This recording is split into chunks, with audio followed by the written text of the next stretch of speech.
Vamos lá, continuando aqui com o texto de Rubem Alves, tem o glossário embaixo, né, sobre o mal de Alzheimer, tem aí a tradução, tá? O que quer dizer mal de Alzheimer.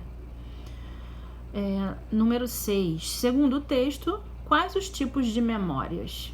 Né, ele está falando de vários tipos de memórias. Quais? 7. Aqui são comparadas as memórias, abre aspas, sem vida própria, fecha aspas. 8. Qual a principal característica das memórias, abre aspas, sem vida própria, fecha aspas. Aí tá falando da característica desse tipo de memória, tá? 9. A que se refere o termo destacado e sublinhado e em negrito aí, as, tá? Em, abre aspas, à espera de que as chamemos, fecha aspas. Então, chamemos elas. Elas quem? Tá? Número 10. A que se refere o termo destacado em, abre aspas, lá estão os espaços em branco, fecha aspas. Lá está sublinhado e em negrito. Lá onde? Tá? Volta ao texto, né? Algo que foi dito antes. Lembra sempre disso, tá? Outra página, número 11. Qual o sentido do termo destacado em, abre aspas, é da caixa de memórias sem vida própria que se valem os alunos para responder às questões propostas pelo professor numa prova. Fecha aspas. Que sentido tem essa expressão que se valem, tá? Você tem que levar em consideração o contexto, ou seja, você tem que ir lá no texto, onde está falando, onde está essa parte, e analisar aí tudo que está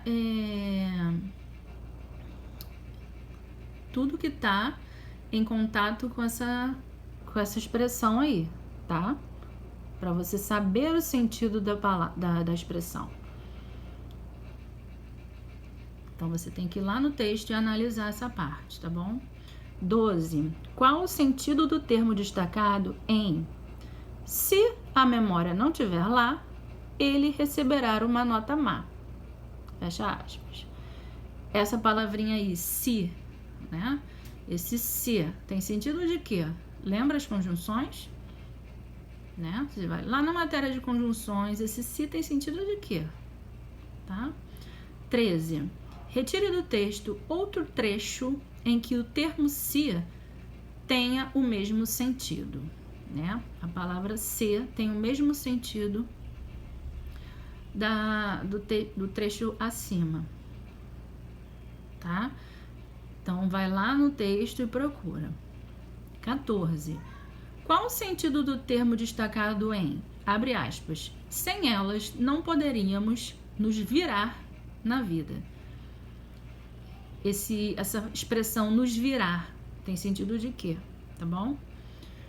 15. Segundo o texto, qual é a consequência de perder as memórias, abre aspas, sem vida própria, fecha aspas? Qual é a consequência disso, de se perder esse tipo de memória? Tá? 16. Aqui são comparadas as memórias, abre aspas, com vida própria, fecha aspas. Que palavra estabelece essa relação de comparação? Então, são duas perguntas.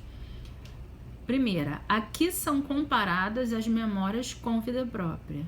E a segunda pergunta, qual é a palavrinha que estabelece a relação de comparação? São as conjunções de comparação, tá?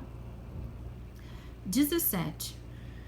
Que relação é estabelecida pelo termo destacado em, abre aspas, portanto, não havia geladeiras, fecha aspas. A palavrinha portanto, que tipo de conjunção ela é, tá? Vamos lá. Converse com seus familiares sobre as memórias, abre aspas, com vida própria, fecha aspas. Vocês conhecem algum elemento que ative essas memórias afetivas? Na crônica, o escritor cita o cheiro de pão, que lhe trouxe a lembrança da mãe, assando pães na cozinha, e a palavra que ativou a recordação da leitora egípcia. Outro elemento famoso por provocar as memórias é a música. Você tem alguma canção especial que ative memórias? Todos nós temos, né, gente? Acho que todos nós temos, porque alguma música que te lembre alguma coisa, te lembre de alguém, de algum momento, né? Todos nós temos. Pode conversar pessoalmente com quem está em casa ou entrar em contato com alguém por mensagem ou chamada. Combine com o seu responsável. Agora que você e seus familiares já ativaram as recordações, registre uma dessas memórias. Assim, pelo poder da palavra escrita, essa lembrança nunca será esquecida. Organize seu texto em parágrafos e lembre-se de fazer a revisão. Você pode utilizar como referência a crônica de Rubem Alves ou escrever um conto. Então, o que você vai fazer? Você vai escrever um texto, né? Uma crônica ou um conto sobre esse tipo de memórias, né? Que nós temos sobre como as memórias, né, podem ser vindas à nossa mente com uma música, com um cheiro, né? E aí escrever sua crônica ou o seu conto, tá? Então você pega no seu caderno, escreva, reescreva, até ficar bom, né? Veja aí a ortografia, a paragrafação, o título, a pontuação, para o seu texto ficar bom, tá bom, gente? Então, até a próxima. Fiquem com Deus. Um beijo.